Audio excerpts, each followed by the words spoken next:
Good afternoon, and welcome to this installation of Pocket Chats, supporting the Chicago Bar Association and the Chicago Bar Foundation Task Force on the Sustainable Practice of Law and Innovation.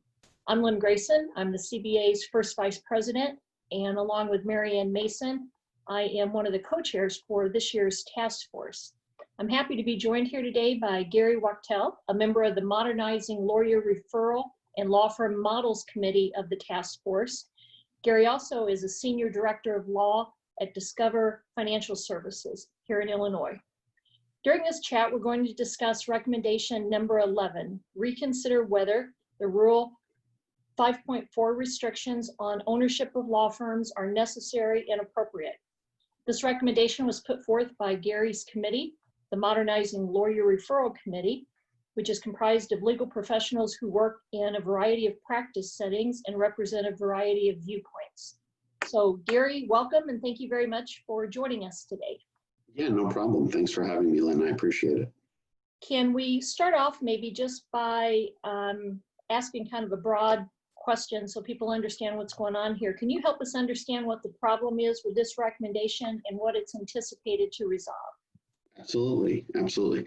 So although this was the task force I was on worked on recommendation number 11, which I think appears last in the list of recommendations that were made, it is no less important than any of the other ones. The committee that I served on, we noticed, and what we were charged with looking at was that the rules of professional responsibility in Illinois, they artificially limit business models that lawyers can use. And really, we're really talking about who can own a lawyer and who can own a law firm and who can have interests in it. And because the rules are pretty stringent about who can and cannot be involved in the ownership of a law firm, that by definition just stifles innovation, and it has the ability to reduce the amount of services that can be provided to potential clients, and it also limits smaller firms' abilities to grow. I would say that the task force ended up making a broad recommendation for the court to create a new committee to further study the benefits and maybe the potential harms of eliminating the prohibition on outside investments into law firms by, say, technology providers or other capital contributors.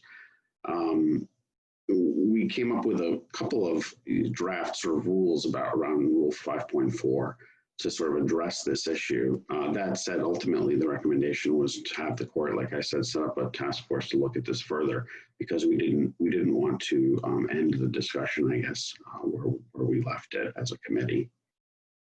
So in that regard, it sounds like there's a little bit of unfinished business here, and I know that this is a really important issue in Illinois and across the country.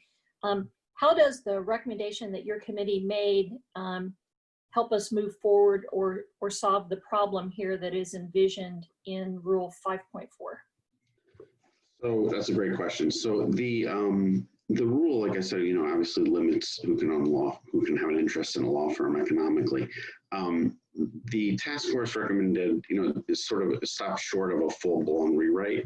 And that's what the committee, the study that I mentioned goes toward. However, we did talk about, and we did recommend or make recommendations around language that could be used for concepts like an intermediary entity or approved legal technology providers that could be involved in the ownership and the benefits of having a law firm. They would go a long way toward remedying the problems of, having law firms not have the capacity to serve all clients or to provide the right-sized amount of services to a broader population. I would say, we noticed that other professions already do this and have other ownership structures. I know in the medical field and the dental field, for example, that's the case. So our recommendations of having, an intermediary entity that would be approved ultimately by, have to register with the court and be approved, have hit certain criteria. We thought that those concepts would allow for innovation within the legal technology provision, right? Because any other industry that has an issue like this, where enough people aren't getting enough services, or they're not getting right size services, or they're not having technological resources that would be otherwise available. Disruptors come in. We see that in every industry sort of that we see, you know, in every sector. But we're sort of hamstrung in the legal community because of this ownership issue.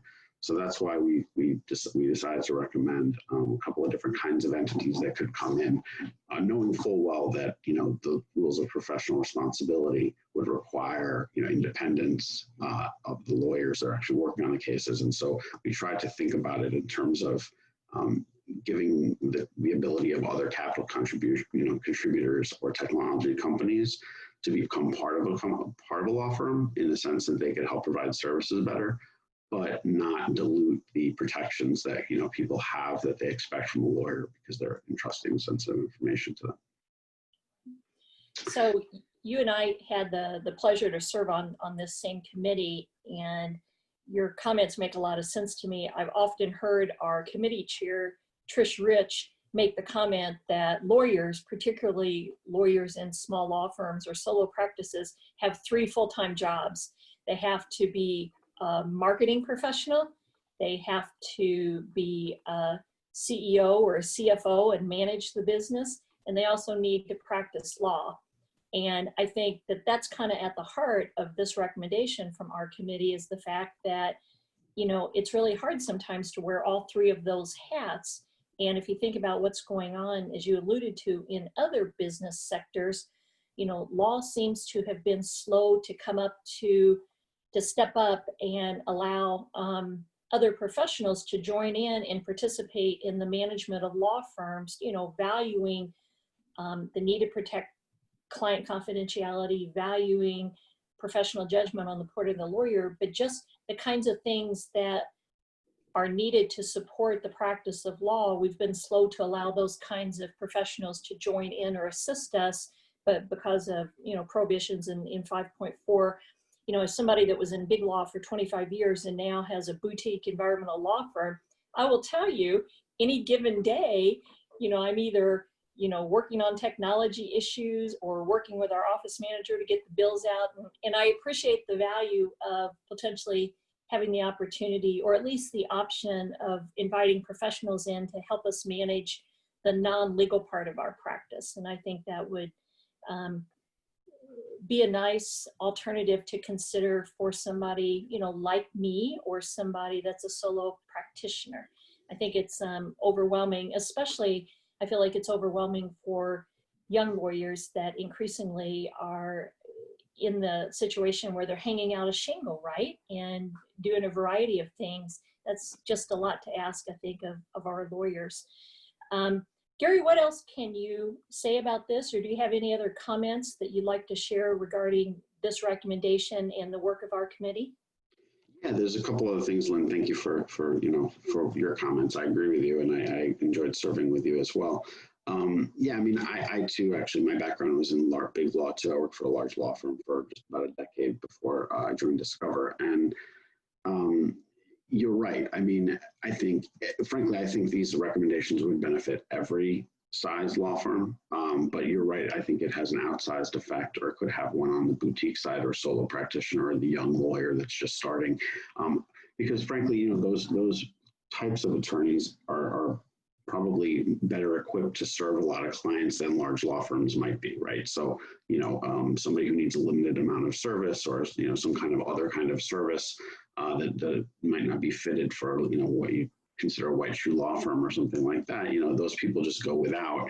And when the solo practitioner or lawyer at the small firm is stretched in the way that you described, I mean, that makes it even the more harder to provide good service. I think it would make, you know, the recommendations would make it easier for firms to access capital and to scale up, sort of on the same, you know, on the same point we just mentioned, because you get rid of the sort of equity problem that you have in law firms. You'd also incentivize other professionals to work, you know, as equal partners in a situation where, you know, the sweat equity might not be available to somebody. It might not be interesting to them, especially on the technological side of the house. Lastly, there's probably a lot of different additional and different business models that I think small firms and solo lawyers, as you mentioned, could benefit from here. There are probably complementary. We know there are complementary services, holistic, and other kinds of solutions that come with increased availability of technology and other innovation that, again, lawyers are really smart, but sometimes innovating around practice that's been done the same way for several hundred years can be a little bit daunting. And then when you layer on top of that, Rule 5.4, you're kind of like you're working with your hands tied behind your back. So on the points you mentioned, I wanted to note that. The last thing I'll note too that I think is important to realize is that this is not, Illinois isn't the first one to do this, right? We aren't saying something that hasn't been done before or by others. We haven't seen success. We have some benchmarking we can look at. Notably, there are other jurisdictions in the US, like Arizona and Utah, that have loosened these types of restrictions on ownership structure, and it's been met with no problems, and probably has been lauded by many in those communities. Additionally, even outside the US, in the UK and in Australia, these kinds of restrictions on ownership have been lifted, and there has been no lawyer discipline issues of note. There hasn't been a significant increase in problems in that respect. So they have lawyer sharing fees, for example, with non-lawyers, which is sort of the cardinal sin sometimes we think about, right? That hasn't produced any significant issues in those countries. So I think that the other way to look at this is this has been done. This is a little bit cutting edge, but it's not brand new. We can look to others and learn from their mistakes and sort of leverage their successes. Absolutely. I think that's one of the best objectives and wonderful things that have come out of the task force. The work of the task force is the fact that we have been able to benchmark and take advantage of a lot of good work that was already done, as you noted, in Arizona, in Utah, in California, and in other jurisdictions, as well as internationally. So we didn't have to start all over again. We didn't have to create the wheel. We're just trying to use the best practices and information that's already out there to improve the practice for our lawyers here in Illinois. And I think that's probably the best way to go about it. Yeah, no, I agree with you. And to wrap it up on that point, I would just say, that the court's regulatory objectives that they stated in the Supreme Court of Illinois a few years ago, I would say that this, and I think I would speak for the entire task force that I served on with you to say that I think this recommendation, although it's the recommending further study, I think this can have a really, really big impact and actually go well beyond what the court's objectives as stated are. I absolutely agree. I think this is an important one. With that being said, I'd like to thank everybody on behalf of the Chicago Bar Association and the Chicago Bar Foundation for joining us, for viewing this Pocket Chat, and your interest generally in the work of the task force. Please visit the Chicago Bar Foundation website at chicagobarfoundation.org to learn more about the final report and the recommendations that will be submitted to the Illinois Supreme Court later this year in September. We invite you to view additional Pocket Chats, also available at the Chicago Bar Foundation website, and also to participate in a public comment period that got kicked off very recently and runs through August 21st. We are very interested in any and all feedback and constructive comments and or criticism about what's going on with the task force, all of our recommendations, and the good work that Gary and others have put forth on the task force. And with that, we look forward to your participation, your involvement in our public comment period. And we want to thank Gary again, both for his work on the task force, as well as joining us and sharing today's Pocket Chat with us. Gary, thanks very much. It's a pleasure to be with you. Thanks again for the invitation, Lynn. Absolutely.